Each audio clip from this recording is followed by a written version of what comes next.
Hello everyone, in this video I'm going to show you how to see your archived chats on ChatGPT. First, open ChatGPT in your browser and make sure you're logged in. Now look at the top right corner of the screen. You'll see your profile icon there. Click on it. A small menu will appear. From the menu, click on Settings. This will open a new panel on the right side of your screen. Inside the Settings panel, look for an option called Data Controls. Click on that. Now, under Data Controls, find the option that says Manage Archived Chats. Click on it. When you click on Manage Archived Chats, a new section will appear showing you all the chats that have been archived. These are conversations you may have hidden or removed from your main chat list. The archived section is useful when you want to organize your space and remove clutter without losing anything. You can scroll through the list to find the chat you're looking for.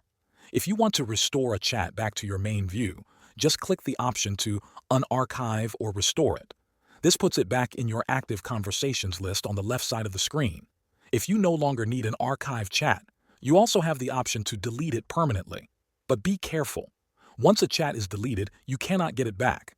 That's how you access your archived chats in ChatGPT. Thanks for watching.